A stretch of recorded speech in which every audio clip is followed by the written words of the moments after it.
from a short story that I have up on my blog. So if you like it, you can go back and reread it. Depending on how long I go on, I'll cut it off at the halfway point, and then if we wrap back around, I'll say the rest of it. A light trigger warning. In the second half of the story, there's talk about December-May romance, which is where back in the day you would have young people marrying each other and older people marrying young people. In this case, it was an older relationship, and you'll recognize a couple of the characters from it. And with that in mind, I'll go ahead and show you a picture of our villain. That is, in fact, Julius Caesar. And here we go. Ave Museon.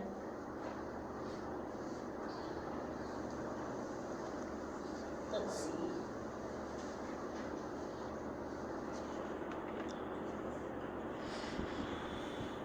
Approximately summer 37 BC, or BCE. Kiringa sailed into the night skies of Alexandria, between the stars. His celestial form was above the rare clouds that afforded him the freedom to stretch his wings in the Egyptian night sky over the Greek colony.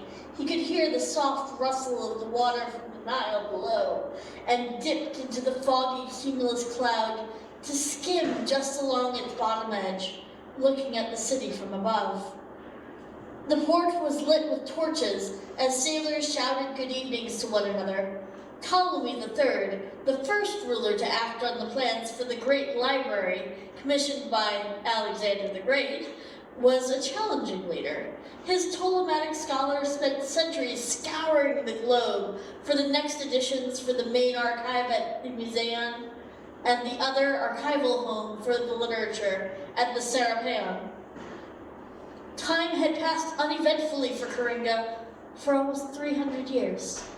He had spent every 45 years or so leaving with one visage and returning with another, and the tomes and scrolls that he collected. So he would change his identity at trading ports such as Troy and Athens, as he would assist silently in the collection of documents for the library at Alexandria.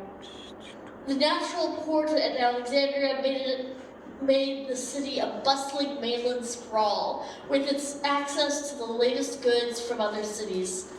Its lighthouse sent out a bright light in a slow circle, guiding faraway boats into the harbor. But oh, the Museon! How easily Kiringa fell in love with the idea of the giant library of papyrus and other scrolls, music, and art. He couldn't find enough time on Earth to lose himself in the Museon, and it was only by force that he pried himself away from the stacks and stacks of rolled documents. Though necessary, he did not wander nearly as far as he dared. But why? Because, he was often reminded, there was so much he did not know. He was voracious in his literary appetite, doing his best to be overt about interest in the most recent discussions, while maintaining a quiet and inquisitive profile. The most recent discussions, you see, were the ones with the most current events that had arrived at the city. Politics of the rise of Julius Caesar, for example, had caught Kiringa's ear, and he couldn't get enough of the man's antics. Alexander the Great had swept the continent like a hurricane, leaving Alexandria wherever he felt he needed another city in his name. But Caesar, the name didn't send chills down the immortal's spine as Lucifer did, but it did give him pauses of intrigue. Caesar was cunning. Often compared to a wolf in his machinations, he turned man against man. It had turned into a mild obsession for the fallen, trying to understand the rising threat to this world and what it could mean for the Grecian-influenced city. He hadn't actively avoided Rome per se, but had settled in it for the last 45 years as a silent patron of the library, his wanderlust temporarily terminated.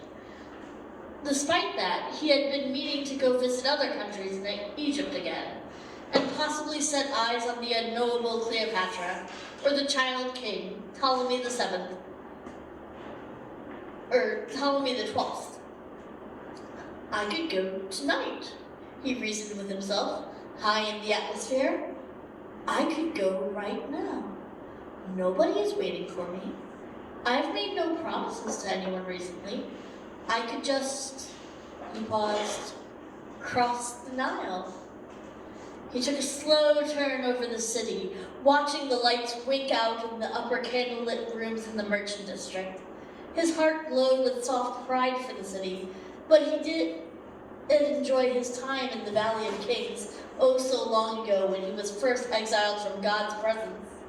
He had been rather annoyed to see Alexander the so-called Great stomp through Egypt at first, but the people and community that had taken root and thrived in the wake of Alexander's death was a welcome place for him to live for a time. Kiringa did not consider himself to be a meddler in any case. Being of a celestial nature afforded him few luxuries in the world that humans would die to possess. The most notable among his traits, immortality and flight aside, was a scar on his sight, a curse from his creator. Kiringa, while not able to advance faster than the humans around him, was also unable to lie. He could age up or age down as needed to blend in, adjust his appearance, and live full life cycles. He was drawn to the bustle of cities like Athens over smaller communities that were mistrustful of strangers. He was drawn to the art, the theatrics, the politics, the innovations. Kiringa had finally agreed that humans were not the plague he once thought.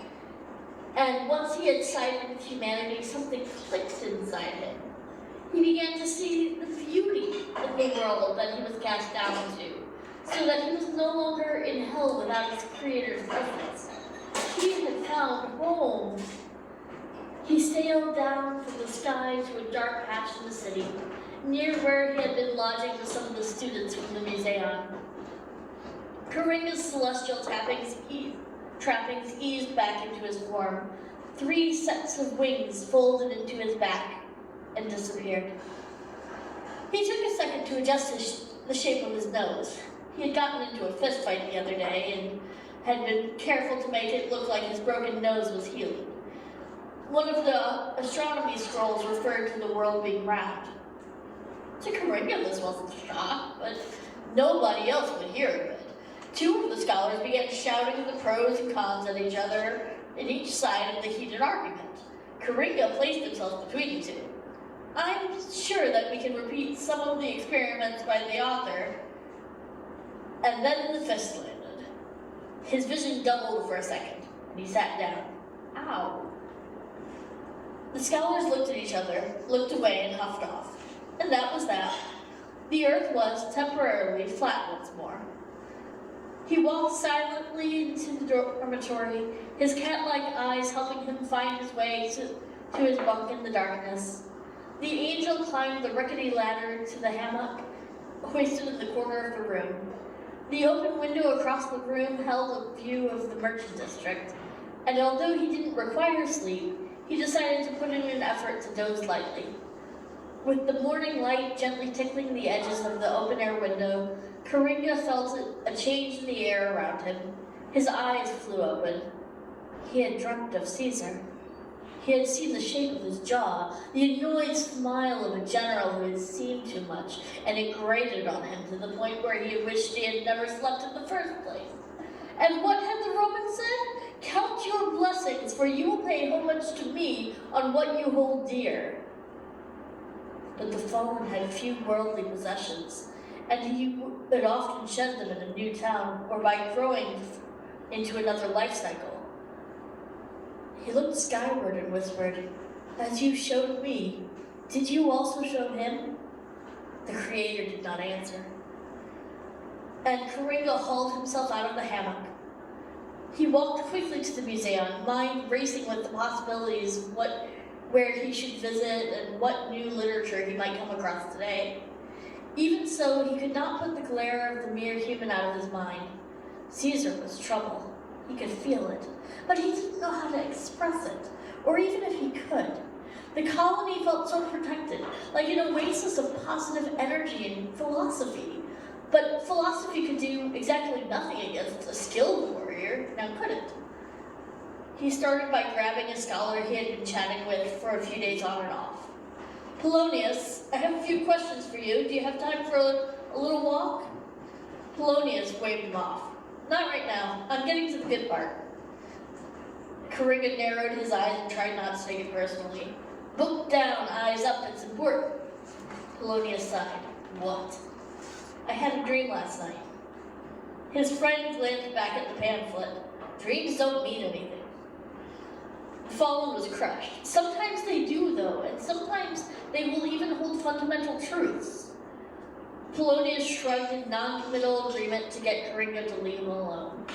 It worked. The fallen went off to find someone else who might spare time to chat. He rarely dreamed, and usually finding someone to chat with about his dreams was essential to understand why he would have them. Dreams are messages of the psyche, he had come to learn, and while they did not always make sense at first, breaking them down could be insightful. He walked up the front steps of the Museon and sat. From his perch on the steps, he looked out over the lighthouse and the adjacent harbor. But there were more ships than usual. Warships. 2 sets. Setting fire to the docks. Setting fire to the boats. The warships closest to the docks had a large laurel ring on their sail. No, Kiringa stood up. No, no, no, no, no, not today. You are not taking everything away from me today. He looked behind him. He could save the literature, or he could save the humans inside. His heart split in two as he rushed inside to find the head scholar on staff. As Kiringa touched the scholars as he passed, he put a celestial force in his voice when telling them to fall back to the secondary archive with as much as they could carry. The Serapion can house more. The docks are in flames. Go! Fire, Polonius muttered before the fear took hold. Fire! Fire on the docks! One voice became many as the message passed from ear to lips. Save the museum! Save the knowledge! Everyone began to seek out their favorite volumes, memorized in their position, and they raced from the building. Kiringa finally located the head scholar and spoke with a mix of fear and fury. Ptolemy the 11th, the prior pharaoh left you in charge, custodian. I need ideas. Do we have a way to combat fire in the archives if they catch flame? Fire, the librarian looked at. We're next to the docks. Yes, the docks that are full of blazing... Kiringa stopped abruptly. Oh, here. Kiringa took the scholar to the window, where a few flaming boats had morphed into half a marina on fire. Oh, said the librarian. I see. He was an elderly man, somewhat grizzled. How many scholars do we have? We probably have a few urns we can use. The fallen washed the patio between the docks and the museum as the scholars took their final withdrawal from the library. He squinted and saw the glint of the mercenary soldiers, clad in shiny Roman armor, making their way through the maze of fire at the docks. Even if the scholars could start a water brigade, they would be in danger. Not many, I'd wager. We should evacuate too. The paper will catch faster than kindling. His eyes traveled back to the open area of the marina, where most of the boats were now in flames. Quick, what's the most important document here? The old man chuckled. There is no knowledge on earth that is worth more than a man's life. Pick something in the papyrus from this archive in this room, and I will too. And let's go to the Serapeum. So Kiringa did. A collection of Egyptian poems about love and lust and loss, as well as a large basket that he filled with additional documents. And then he helped the old man through the noisy streets of the Serapeum on the edge of town. They went silently together with the rising sounds of fear and panic from the citizens of Alexandria. Once inside the secondary archive, the Celestial found a hole in the lower levels that slid the poetry scroll into empty space, where he would return to it later, time and time again. After a second catch to his breath, Kiringa dropped the basket of additional documents and broke away from the stacks, racing through the streets to see if there were additional documents he could save. People had begun to flee the streets as soldiers came ashore and roamed the city while slaughtering innocent civilians. Kiringa's moral compass broke for a few seconds, then it realigned. A young boy in an alley clutched his few belongings as a soldier smirked and raised his sword. Before he could strike, the fallen tapped the back of the soldier's head and said, "Sleep." Down the soldier went. Kiringa hurried to the boy. "Do you have parents?" The child nodded shyly. "Good." He scooped up the wine. "Let's see if we can find them." After returning the boy to his parents, he listened for other cries for help, but there were so many, and overlapping, he didn't know where to begin. So he began by following one. A woman was trapped in her home after a soldier had collapsed in the market stall in front of her. A pair of lovers were forcibly separated and about to be killed. Merchants scrambled to get their belongings out of the streets. He took on each challenge, but it wasn't enough. There was still carnage in the wake of Caesar's men. When he finally reached the Museon again, it was a pyre fit for Hestia and Athena combined. His shoulders sagged helplessly, and he let out an otherworldly wail of despair. Looking behind him at the abandoned dock of flaming ships, he shed his human clothing and walked nude into the flames. If there was anything worth saving, it would be hard to locate. But he was barely tickled by the earthly fire. The footfalls left behind smoldering prints on the flaming floor. From the center of the Museon's main room for gathering, he looked up at the frescoes and unfurled his wings to full length before beating his wings in hopes of smothering the flames.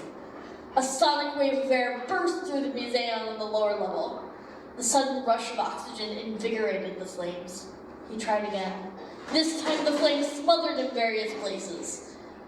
He sent one last blast through the building, washing it clean of fire, but the contents were unsalvageable. Kiringa picked up a scoopful of ash in his hand. He gritted his teeth. He began to move from room to room, treading lightly as his eyes scanned for anything that might have been spared from the fire. Burned desks and chairs, shelves charred, the air heavy with scent of smoke. Kiringa's cool gaze passed over all of it. If there had been a water brigade, could they have stopped it? He stepped out into the waning sunlight, a human again, redressed. He didn't bother to fix his nose. He was too distracted by the three massive poles, boat masts, which had likely set the Museon to flame. They lay on the palazzo between the docks and the smoldering building.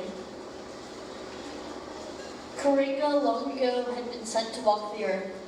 Never had he felt such a personal wound from a man he had never met in person. "Well, I should introduce myself," he said quietly. He squared his shoulders. "And I think that's where I'll leave the first half. If we wrap back around, I'd like to read the other." Sounds good.